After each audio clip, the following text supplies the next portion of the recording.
It's a year since Labour won a landslide, but Keir Starmer is on the rocks. The worst polling performance of any newly elected Prime Minister 1 year in, a humiliating climb down in Parliament over benefits, U-turns on winter fuel and grooming gangs, and markets panicked by a crying Chancellor.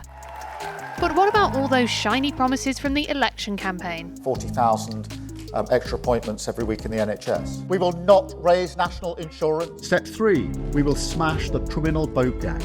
We're going to look at key pledges on the NHS, taxes and small boats to see whether, a year after taking office, Labour has delivered on its election commitments. This is Starmer Tracker. 40,000 extra appointments every week in the NHS. That works out at 2 million extra scans, operations and appointments every year. Before the last election, Labour told our fact-check team that this would come on top of rises that were planned by the previous government. But it wouldn't say what those planned rises were. Then in February this year, the Labour government said it had already achieved its target months ahead of schedule. It's true that the NHS has carried out over 3 million more appointments, scans and operations since Labour took office than it did a year earlier. But that wasn't Labour's manifesto promise. It was always 2 million on top of that mystery pre-planned rise. Which means this pledge is simply uncheckable. We can't say if the government has met it.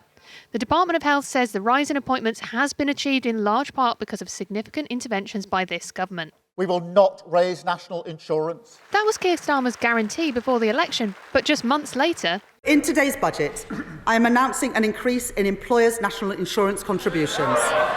Ministers insist this is not a breach of Labour's manifesto pledge because they say they promised not to increase taxes on working people, whereas this policy is about national insurance paid by employers. But critics of the government, and even the Independent Institute for Fiscal Studies, point out that the manifesto promised simply to not increase national insurance and didn't carve out any room for raising employers' contributions. With hundreds of new specialist investigators and counter-terror powers, we will smash the criminal boat gangs. In 2025, the government introduced a bill to give counter-terror-style powers to law enforcement, just as Labour promised in opposition. But even if the bill passes, it's not clear whether the government will actually be able to smash the gangs. The number of people reaching the UK by small boat has reached a record high for the first half of this year, up 50% on last year. The government says it's returned more than 24,000 people since it took office in July, and that good weather and changing techniques have helped more people cross in small boats. But what about the successes? We looked at 36 manifesto commitments and we think the government has delivered or is on track to keep 22 of them. That includes promises to renationalise the railways, bring in tough new spending rules and set up Great British Energy. In total, we think 4 other pledges are off track or not delivered. And the rest? Well, for various reasons we just don't know. So joining me now is Zoë Billingham, the Director of the Institute for Public Policy Research North, and joining us from Manchester. Zoë, thank you very much for your time today. This has been a pretty stumbling, chaotic last few days of the run-in towards this first anniversary. I mean, is that emblematic of the first year? How would you assess your top-line assessment of this first year in office?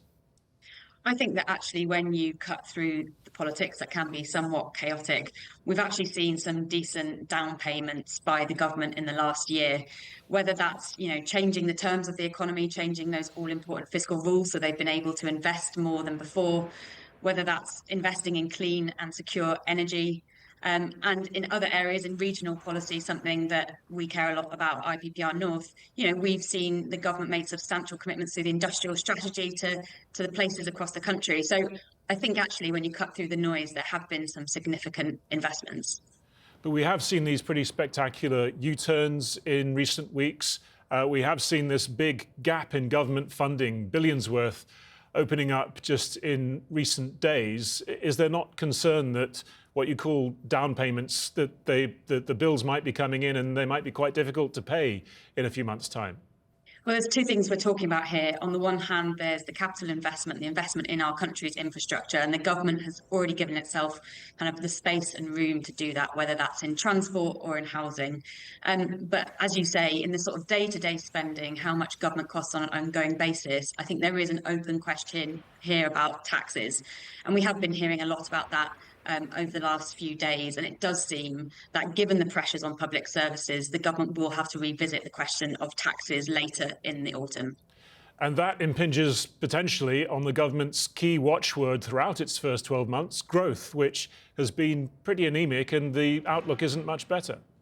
Well, unfortunately, the kind of growth outlook across, say, the G7 is not so good at the moment, and there's a lot of international volatility. And of course, relatively speaking, we are doing better than other countries, even if, as you say, that growth is not where the government wants it.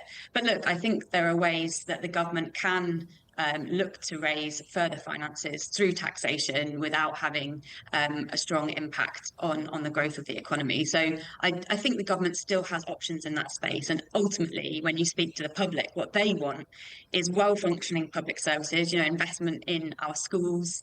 They want that, public transport, especially in the north, as we've been held back for so long because of a lack of investment in that space. So actually, when you say to the public, these taxes are for an end, they are to improve your day-to-day living standards, I think you can quite clearly make the case for that. But what metrics can you measure that against, particularly perhaps in the north, where you focus your attention? For instance, housing, big commitments of 1.5 million new homes during the course of this parliament. Again, that doesn't really look like it's on track at this point.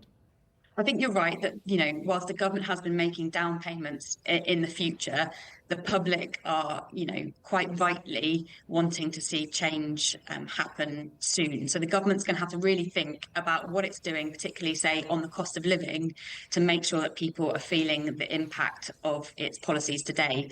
But that shouldn't, negate the fact that we still need these down payments for public services, for housing in the future. And, it's a problem when people are so lacking in trust in politicians and politics that it's hard for the government to say, well, hang on a minute, actually, we have made these commitments, we are sticking to them, and we are going to deliver them. So it's that trade-off, really, between both the government getting the kind of backing of the public for those long-term down payments, those long-term investments, whilst also realising that they have to help, people on the day-to-day and the cost of living up front. And to your point on the kind of overall measure, obviously the government's made growth its mantra of this government, and that's critically important, but it's not the end game. It's growth is a means to improve living standards. And so really what this all connects to, whether it's housing policy, whether it's changes to fiscal rules, all of these add up to how is it impacting people's living standards now, and how will it impact people's living standards in the long run? And for me, that is the ultimate indicator of whether the government has been a success.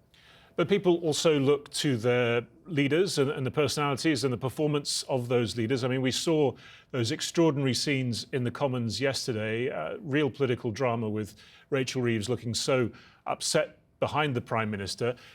He is, of course, saying that she has his full faith that she will be Chancellor even beyond the next election, that they are in lockstep. But we saw the markets moving, the bond markets moving during that entire episode. So what does it say about the leadership team, about her position, given that the bond markets obviously want her to be there, but she's also they've demonstrated as a pairing that they are liable to be pushed around by their backbenchers? Well, I think we shouldn't be too drawn in by the sort of melodrama that, the Westminster bubble sort of likes to create around individual politicians and dynamics. And actually, if Number 10 have said the Chancellor has their full backing, then, we should take that as their position. So I hope the bond markets and everyone else will follow suit. But ultimately, there was rumours of a reshuffle in the summer. We don't know yet when that's going to happen, and that will be for the Prime Minister to decide. So I guess that the strategy now, or reports are anyway, that it is to get through the summer, get to the budget, but that budget becomes all the more crucial, both politically and economically now. What are you expecting to see? Absolutely. Well, we had the comprehensive spending review a couple of weeks ago, where actually government, did turn a corner away from the previous government spending plans, which really baked in austerity, and they've really turned the page on that, and there will be an overall spending increase. So in some senses, we already have the certainty that many public services are going to get the investments they need. I suppose the kind of big unknowns are still, as I say, on taxes and whether the government will need to revisit that position, given the state of our public services that they inherited.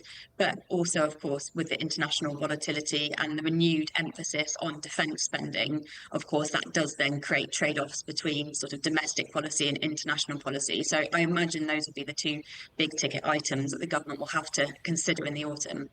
And that spending review was very much front-loaded. The spending sort of tapers towards the end of the Parliament at precisely the time when, if the sorts of outcomes from that spending aren't really feeding through ahead of an election coming up, it could put further pressure on the government to spend more, potentially tax more.